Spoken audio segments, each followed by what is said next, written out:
हाँ हे नारद, अब हम तुम्हें नागासुर अर्थात गज के संहार का वृत्तांत सुनाते हैं। जिस प्रकार शिवजी ने अपने त्रिशूल द्वारा उसका वध करके उसे अपना गण बनाया था, वह कथा सुनो। जग भगवती जगदम्बा ने विष्णु जी तथा मुझ पर कृपा करते हुए भगवान सदाशिव की आज्ञा अनुसार देवताओं एवं ऋषियों मुनियों का उपकार करने के हेतु महिषासुर का संहार किया। तब उसका पुत्र गजासुर अत्यंत दुखी हो अपने पिता का वध स्मरण कर देवताओं से बदला लेने की इच्छा रखने लगा। इसी उद्देश्य से उसने वन में जाकर अत्यंत परिश्रम पूर्वक हमारा तप करना आरंभ किया। उसकी अभिलाषा यह थी कि जो स्त्री पुरुष कामदेव से नहीं जीत पाए हैं उनमें से कोई भी मेरा संहार ना कर सके। अस्तु, वह हिमाचल के शिखर पर अंगूठे के बल खड़ा हो आकाश की ओर आंखें उठाए अपनी दोनों भुजाओं को ऊंचा किए बहुत वर्षों तक तपस्या करता रहा। हे नारद, उसकी तपस्या के तेज के सम्मुख सूर्य का तेज भी मलिन पड़ गया। जब उसका तप पूर्णता को प्राप्त करने के निकट पहुंचा, उस समय उसके शरीर से अग्नि की ऐसी ज्वाला उठी कि वह अपने तेज द्वारा संपूर्ण संसार को भस्म करने लगी। उस समय सब देवता ऋषि मुनि आदि अत्यंत दुखी होकर मेरे पास आए और गजासुर के तप का वर्णन करते हुए कहने लगे, हे प्रभु, आप कृपा करके गजासुर के पास जाइए और उसे वरदान देकर संतुष्ट कीजिए, अन्यथा हमारा दुख बढ़ता ही चला जाएगा। देवताओं की यह प्रार्थना सुनकर मैं भृगु तथा दक्ष आदि अपने पुत्रों को साथ ले गजासुर के पास पहुंचा। वहां उसे उग्र तप करते हुए देखकर मैं अत्यंत आश्चर्य में भरकर बोला, हे गजासुर, हम तुम्हारी तपस्या से प्रसन्न हैं, तुम जो वरदान चाहो मांग लो।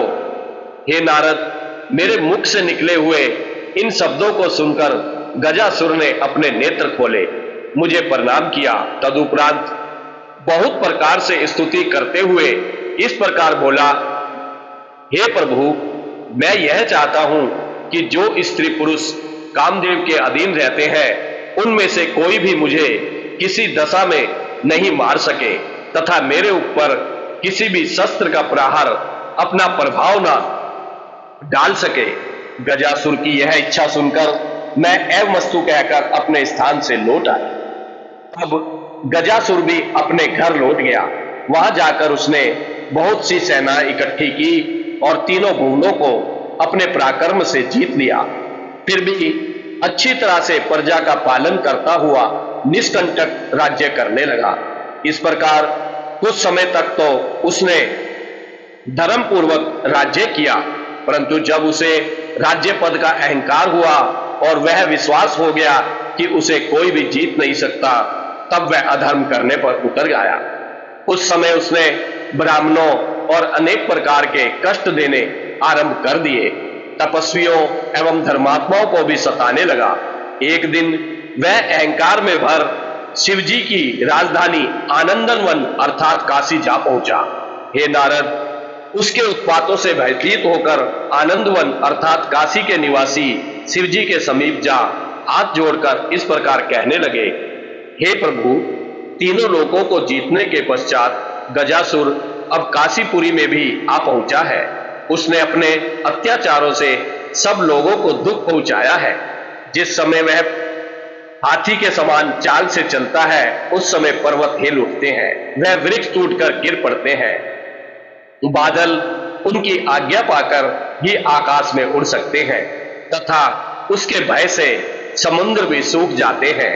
इस समय वाराणसी क्षेत्र में आकर उसने अपने आपके भक्तों को बहुत दुख पहुंचाया है। आपके अतिरिक्त उसे जीतने वाला अन्य कोई नहीं है, अतः आप उसका संहार करके सब लोगों को प्रसन्न कीजिए। हे नारद, काशीवासियों की यह प्रार्थना सुनकर शिवजी अपने हाथ में त्रिशूल लेकर काशी जी जा पहुंचे। वहां गजासुर के सम्मुख पहुंचकर उन्होंने ऐसा भयानक नाद किया कि उसे सुनकर दैत्यों की सेना में हाहाकार मच गया। जिस समय गजासुर ने शिवजी को त्रिशूल लेकर अपनी ओर आते हुए देखा उस समय वह भी गर्जन करता हुआ उसके सम्मुख युद्ध करने के लिए चला आया। देखते देखते शिवजी तथा गजासुर परस्पर घोर युद्ध होने लगा। जब उस समय शिवजी ने गजासुर के सभी शास्त्रों को काटकर उसकी सेना को विचलित कर दिया।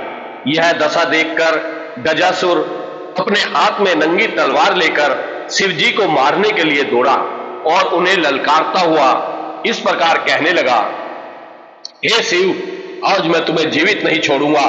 इतना कहकर उसने सभी गणों को अपने शस्त्रों से चोट से व्याकुल कर दिया। यह देखकर शिवजी जी ने अपने मन में निश्चित किया कि अब बिना विलंब किए मुझे इसका वध कर डालना चाहिए।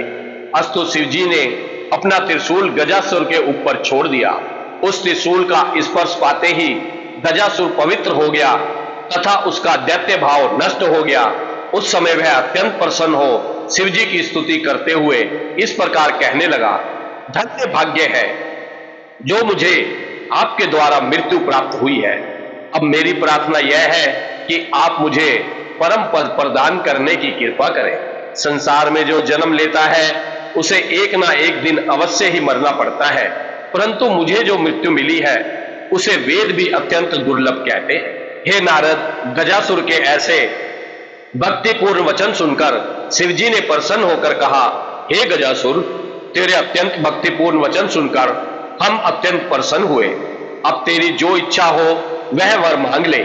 शिवजी के श्रीमुख से निकले हुए इन वचनों को सुनकर गजासुर बोला, हे प्रभु, यदि आप मुझ पर इतने प्रसन्न हैं तो मुझे यह सौभाग्य प्रदान कीजिए कि आप मेरे शरीर के चमड़े को हर समय धारण किए रहे और आपके त्रिशूल से मेरे शरीर का प्रतिदिन स्पर्श हुआ करे।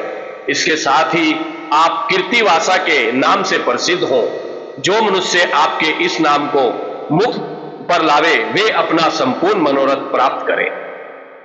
हे नारद, गजासुर की यह प्रार्थना सुनकर शिवजी ने अवस्तु कहा और फिर इस प्रकार बोले, हे गजासुर, तेरा यह शरीर हमारा लिंग होकर कीर्तिवासेश्वर के नाम से प्रसिद्ध होगा।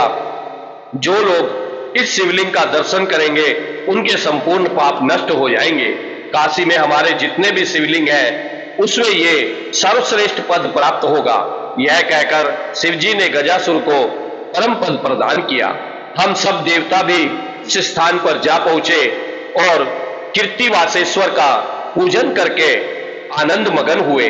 हे नारद, शिवजी का यह चरित्र आवागमन से छुड़ाने वाला है। जो व्यक्ति इस चरित्र को सुनता सुनाता है उसके संपूर्ण पाप नष्ट हो जाते हैं। बोलो शंकर भगवान की जय। हर हर महादेव।